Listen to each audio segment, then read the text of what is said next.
I recommend is just to spend some time on this final um, this final stage, just to really, you know, edit edit this just so that it looks the way you're pleased with how the image looks.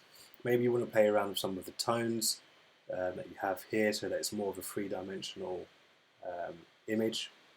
And maybe you want to simplify some of these lines. So you can come to Object, Path, Simplify, if you want to. Or if you're happy with it, I'm happy with this for now, you're going to want to save this. So you come to File, Save As, that to my desktop, and then you're going to want to export as well. Export as, I don't know why that says, it's really strange. Export as that, and make sure your format is a JPEG.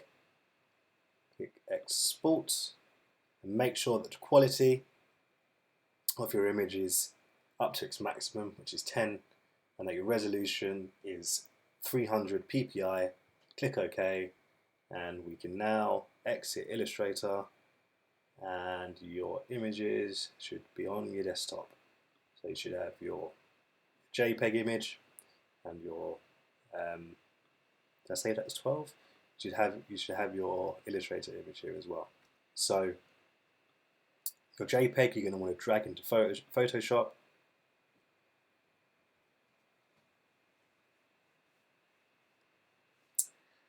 Okay, and we're going to unlock this layer,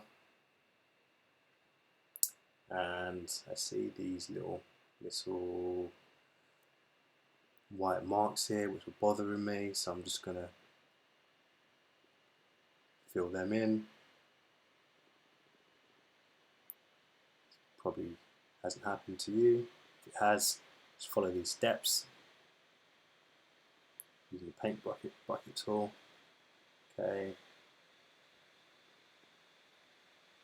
Still. So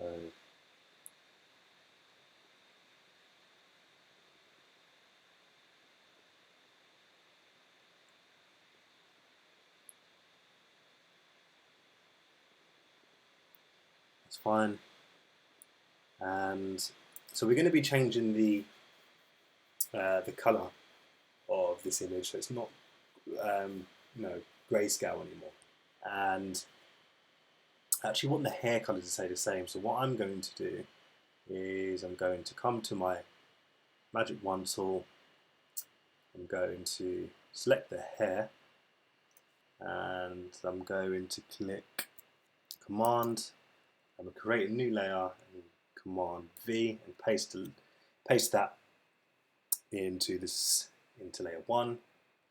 And now I'm going to change the color of this. So we're going to come up to Image, Adjustments, Color Balance, and here you should see your tonal balance. So you have your highlights, your midtones, and your shadows. So essentially, your highlights are where light is hitting his face, and midtones are these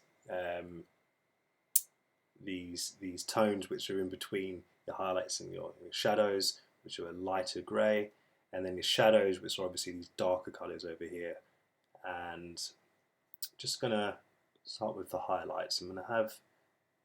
What I'm thinking about when I'm doing this is I'm thinking about some of the colours that have been used in the colour palette of the movie. So it's quite an orangey movie, isn't it? So I'm trying to think of bearing that in mind when I'm playing with these. Okay.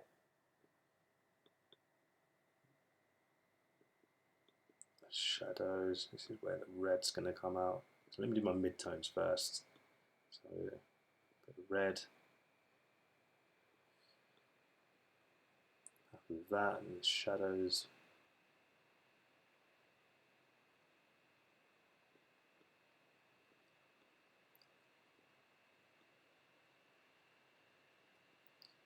So you can spend a while doing this, just trying to get it to what you think looks best. Right now I think I'm happy with that. Yeah, I think it's getting a bit too dark maybe.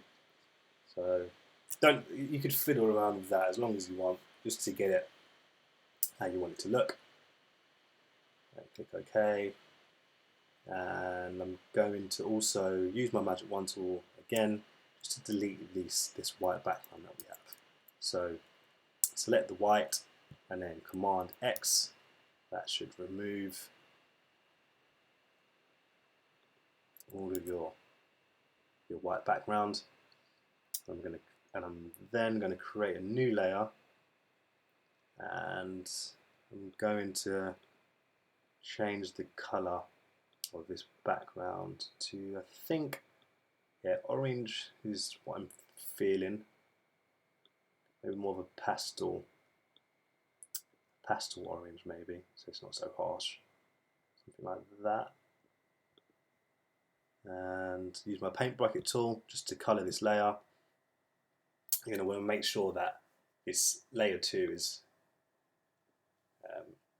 behind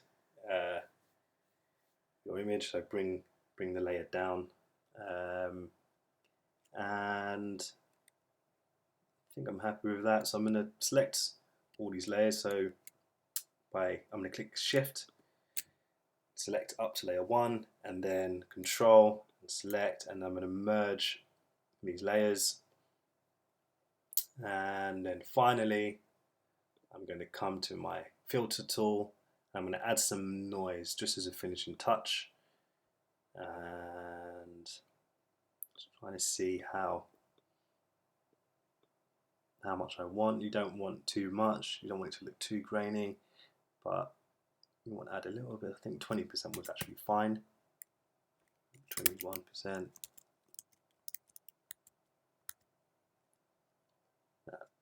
19. Yeah, I'm happy with that. Click OK, and that's it. That should be you done. Hope you've enjoyed it. Make sure that when you're done, you click File, Save As, and save it. What I like to do is I save 2 copies. So I save a Photoshop copy, and then I save a JPEG as well. That's okay.